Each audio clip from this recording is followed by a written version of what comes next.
At least it tells you now.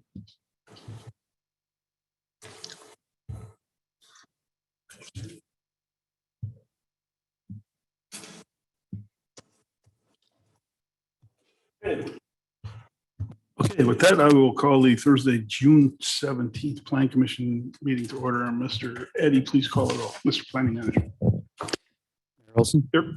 Commissioner Hogan. Here. Commissioner Burkhardt. Here. Commissioner Haley is virtual. Technically absent. Technically absent. Okay.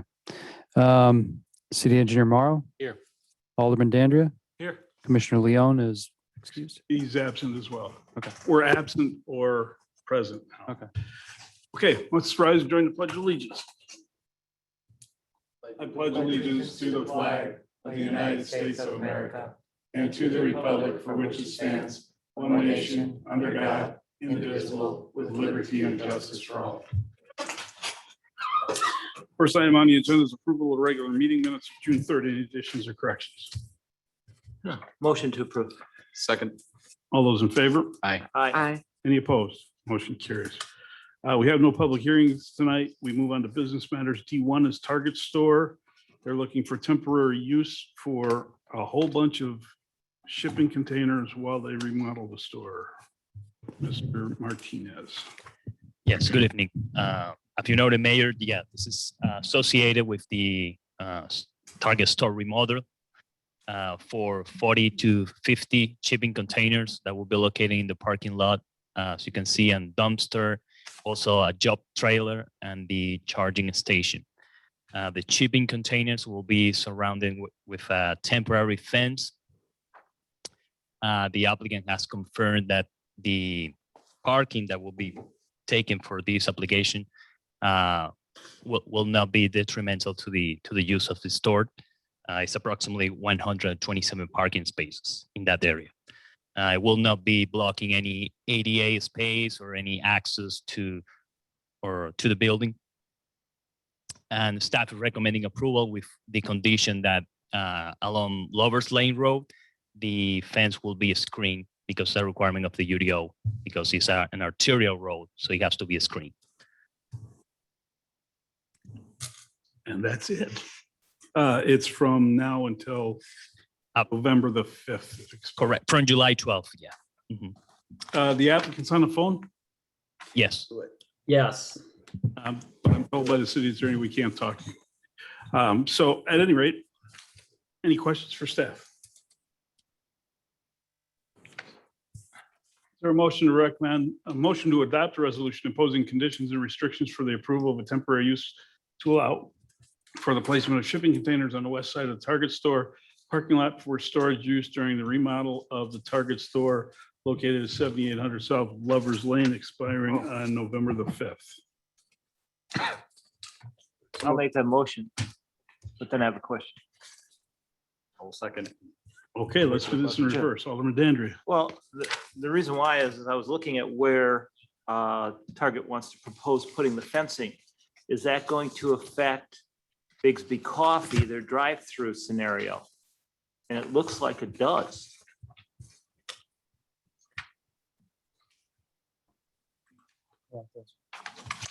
Yes, it does. So. I Alderman think- Dandria, you modify your motion to require that the fencing end at the south That would be not, island so as not to interfere with Bigby. The north. you're talking north, right? That's not The- south. Well, okay, whatever. The drive, so that doesn't South interfere for- with the drive-through for Bigby. Yes, I will make that amendment. Mr. Burkhart acknowledges. With that, good catch. All those in favor signify by saying aye. Aye. Any opposed? Motion carries. Thanks, applicant. Thank you. Okay, we move on to a proposal to change public notices to property owners and notices to the media regarding zoning and land division, land use matters, application item pursuant to the development UDO methods, formats, and process to implement a more accessible and efficient process. So I will start this off and Heath can. Yes. This is, the city attorney and I argue about this whenever I bring it up, but I've been bringing this up since 1998. I never heard it. Yes, you have. No, I have. Essentially, I believe that our notices, although legally correct As you can see on and the fully complete, the average citizen has no clue what they need. And recently, we got a public meeting notice from Oak Creek. They've been sending these to us for years. And most of the information is on this public meeting notice that we put on ours. But to me, it's more readable. So and I would like us to be more user-friendly to our community. So with that, Mr. Eddie. Yeah, one of the big issues we have typically is, and you want to scroll back up to the other one. People get this notice in the mail. If they do call us, if they haven't decided to give up and just throw it out or burn it or whatever they do with it, we usually get a phone call from them, something to the effect of, what are you telling me? Because I don't understand what this means.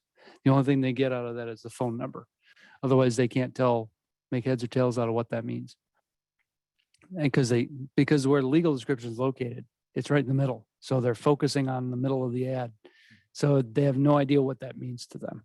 So they call us and say, what are they doing? And then we tell them, oh, okay. So we end up having to interpret for them something that they should be able to interpret for themselves, at least get the basics. If they want more details, they can call us and ask for details. The whole idea of a public notice is for them to get details. They're calling us and asking for basic information. It's the same problem we have with the UDO, by the way. The people call us to get first tier information when they should be able to get it themselves and ask us the details rather than having to ask us for basic information. So the idea of doing this, and we've looked at these ads too, and staff has said sort of generally aligned with the mayor in this regard, is that something like the Oak Creek version is much more visually easier to understand. It doesn't get into a whole lot of detail because the whole idea is to let them know something's happening that's adjacent to them that they might be interested in. But at least it's conveying the basic information for them to contact us if they want to have more information. And generally speaking, it's just easier on the eyes. Provides a little bit of a visual, a little map on the back page, so you get an idea as to where this is and what's going on. And the date, it covers all the basics of the meeting requirements. It doesn't have a legal description, but it does have a tax key number reference. So. Mr. City Attorney. Well, first of all, do we know that what you enclosed in the packet is actually what they submit for public notice to everybody to be published in the newspaper? Because I found one today and it's standard form. And obviously there's no map in it. Right.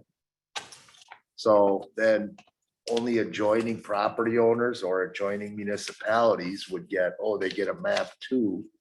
And if you just look at your points on your memo, who's the requester for the public hearing? Standard form city notice. Oh, hear public comment regarding an application by Carish Inc. Oh gee, who asked for it? Carish Inc. And then you look at the Oak Creek notice. Who is the applicant? All right, it's got it on there. What is the meeting about? Okay, Franklin in the packet for a special use and standard industrial classification use eating places with drive-through facilities to operate an Arby's restaurant out of an existing 3,288 square foot building with patio, wrap around drive-through, 28 parking spaces, including 2 Americans with Disabilities Act spaces and 2 drive-through spaces, and associated landscaping, lighting, and signage with hours of operation from 10 a.m. to 10 p.m. Monday through Sunday. Restaurant located at 7621 West Rawson Avenue, parent formerly Pantheon Restaurant and Burger King Restaurant prior thereto. Okay, I think that answers what the meeting is about. When is the meeting? Oh, second line on Thursday, April 23 at 7 o'clock p.m. Where's the meeting to be held? Oh, in the Common Council chambers at the Franklin City Hall, 9229 West Loomis Road, Franklin, fourth line down. Location of the proposed development where the public hearing is required, for which the public hearing is required. I already gave you that information, plus in case you run into any adjoining properties or public right-of-way issues or whatever, you have the legal description in here. And I did do a quick run through everything. Found no statutory requirement to include a public hearing notice, but I did go into the zoning treatises, legal treatises, Rathkoff, and found a couple of case citations from, oh, what was it? I think it was, one was state of New York. The notice of hearing contains a complete and detailed description of the property which is to be affected by the enactment, and it reasonably apprised the plaintiff. That was a lawsuit where there was an argument that there wasn't due process, due notice. And also another one, a notice of hearing of a proposed amendment to a zoning ordinance is sufficient where a correct legal description of the property to be affected was set forth in the notice. Blah, blah, blah. So there's all that stuff. And then, where did I go? The next point was,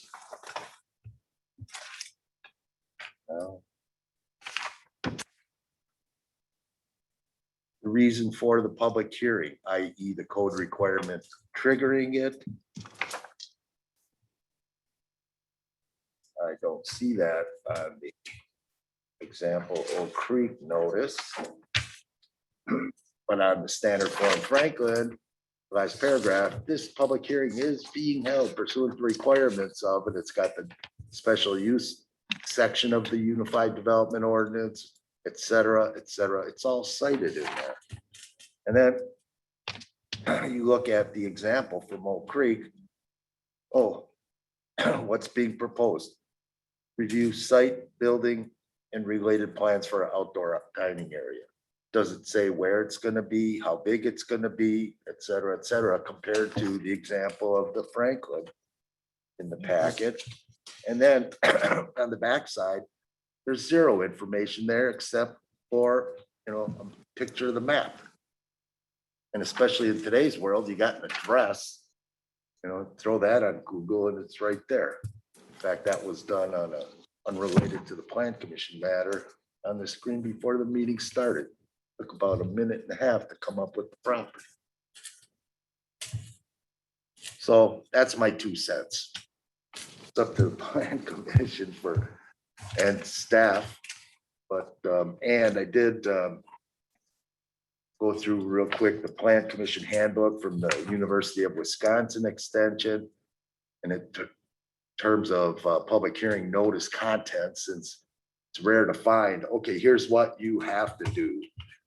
All the statutes, et cetera, just say, okay, you got to provide notice of the public hearing, and it's got to be a class 2 notice. And then it cites the other chapter, and all the chapter on notices says, okay, class 2 means this. It's got to go in a official newspaper, 2 weeks, blah, blah, blah.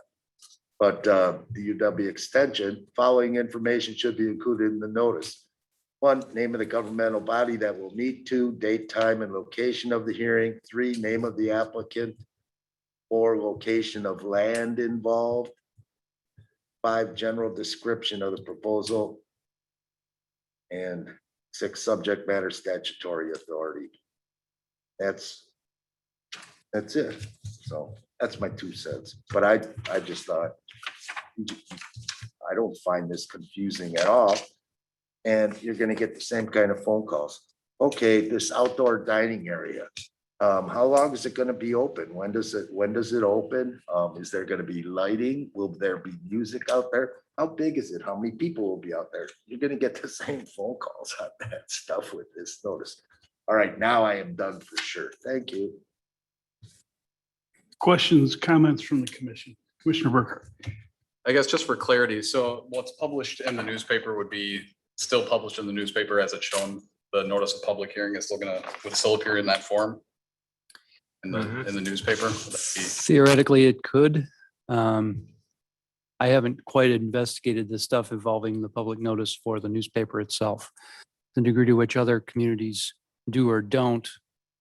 My understanding is that some of them don't go to the lengths that we do. They're not quite as large. They tend to be smaller, a little bit more condensed maybe. But generally speaking, the format that we use for the stuff that we send people in the mail is generally speaking what a lot of them tend to do still. That's the legalistic approach.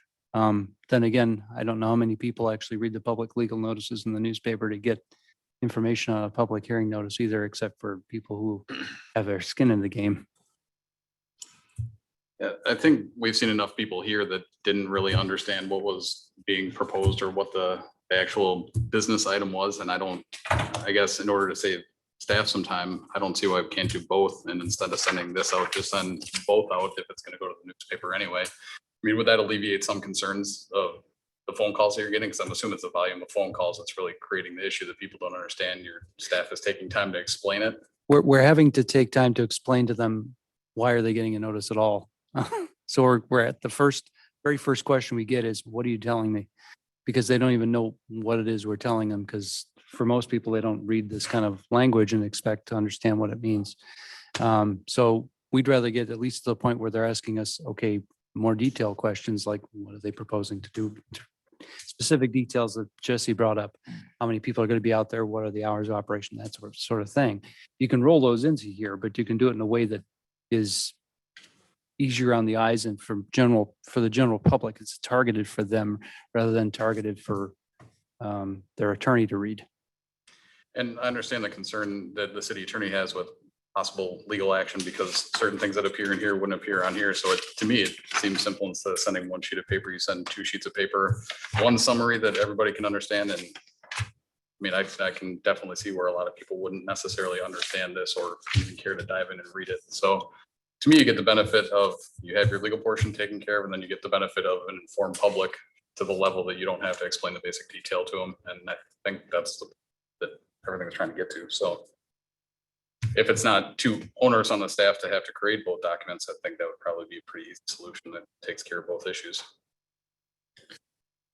Commissioner Hogan. My question was in with his. Thank you. Let me just jump in here and then the rest of the commission has comments. My issue isn't that any one of us could read it and understand it. My issue is we need to write it such that anyone could read it and understand it. And that's not what we have today. I disagree. Respectfully, that's fine. But you're an attorney. You look at things differently. I don't. So that's my view here. I'm more interested in attracting more people to public hearings than satisfying, I don't know who went first. Dandrio, Alderman Dandrio. I can see, I understand Counselor is his points. I also understand the commissioner's points. What we are looking at is something that is not very appealing, and it loses interest because all it is a blob of sentences, and this is where people lose their interest.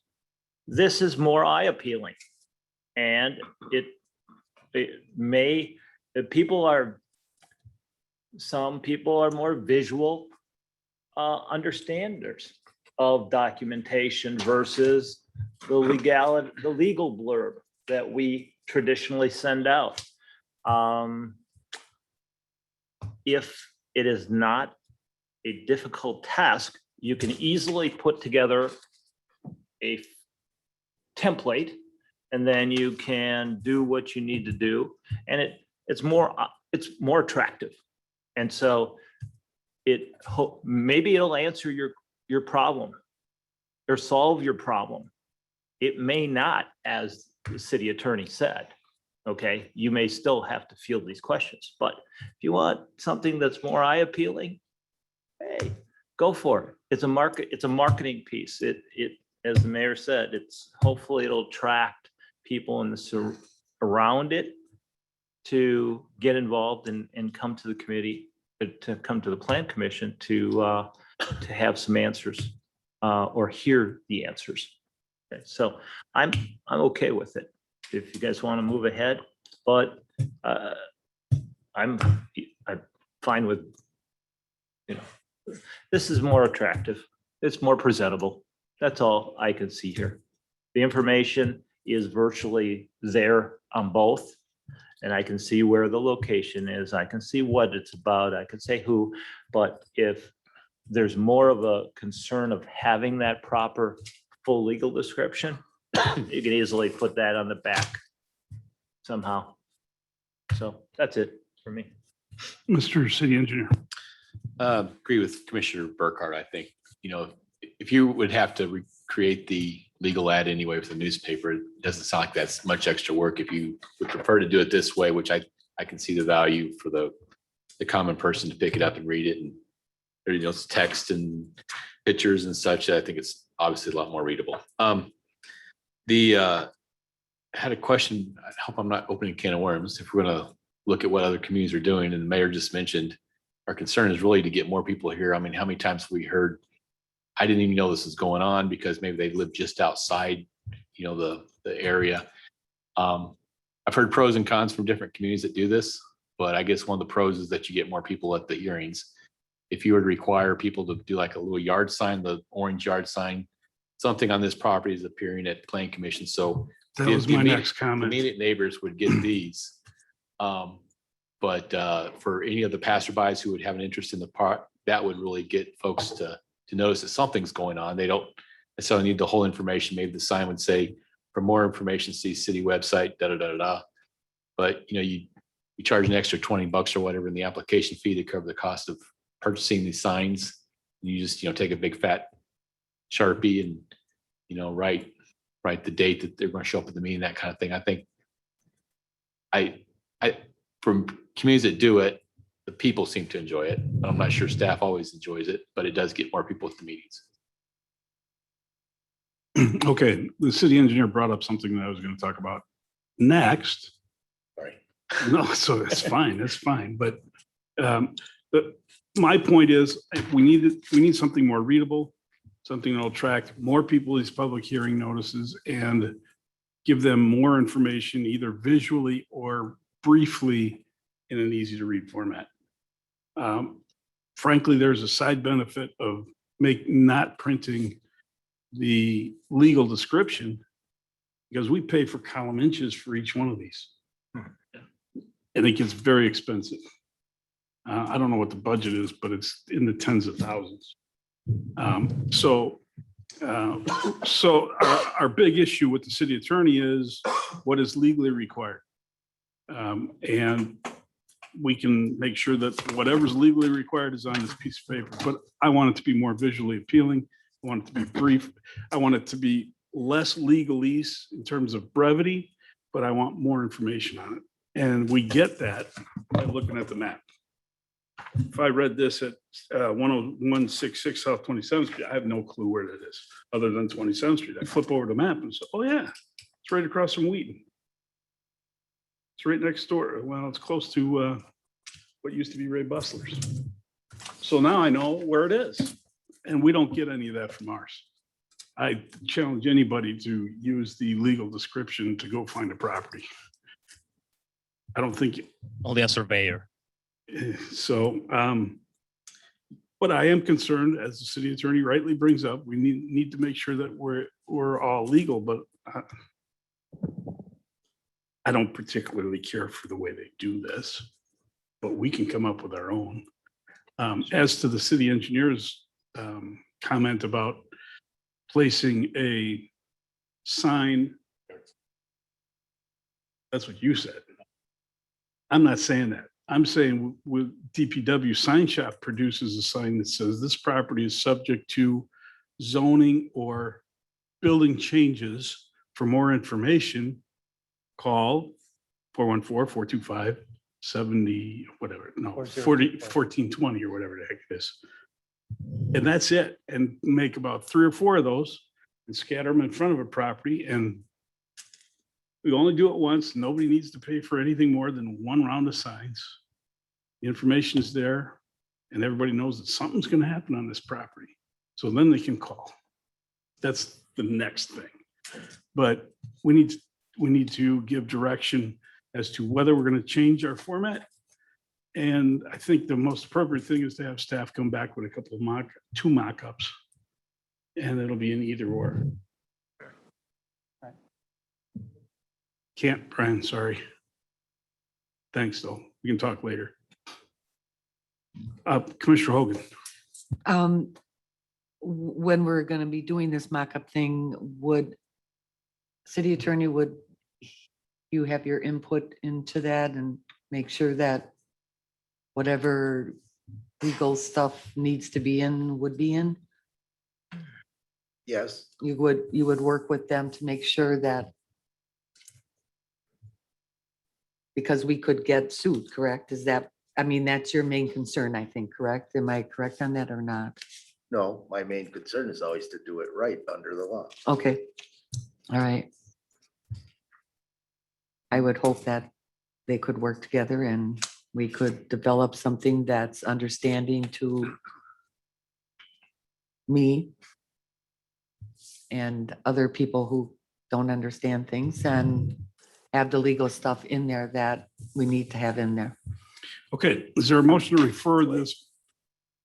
Mr. City Attorney, Just one more point I didn't have enough time to get all the way through it because I didn't really get into any detail on the subject matter until this afternoon with everything else going on.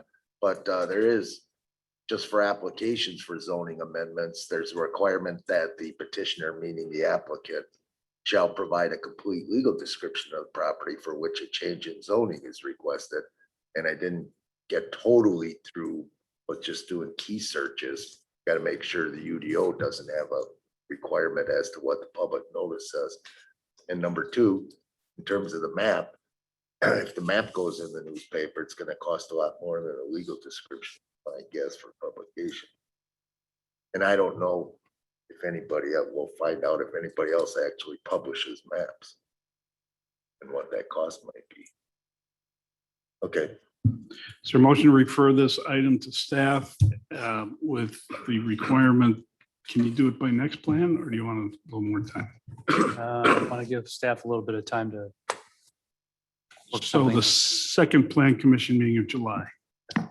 And to return with 2 examples as well as wording for potential signs to be placed on just barricades. And No. is there, barricades is not part of the motion. So, yeah, we tend to find signs walk away when they're just a barricade. Well, we'll figure. Is there a Mr. City Attorney? just with regard to the proposed signage.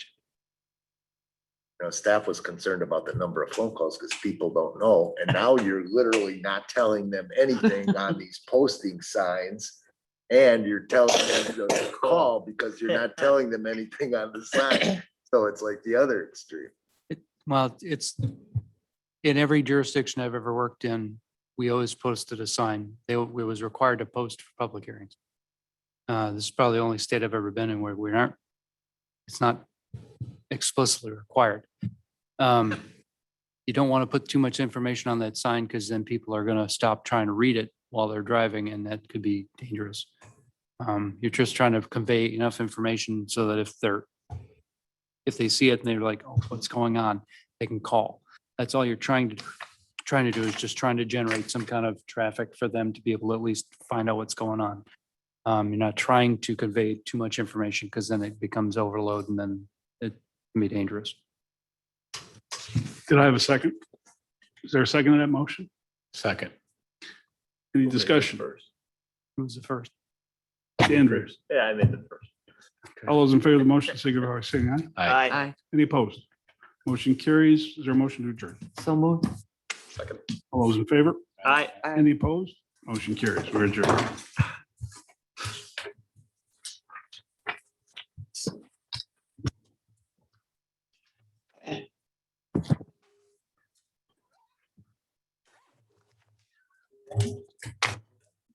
There you go.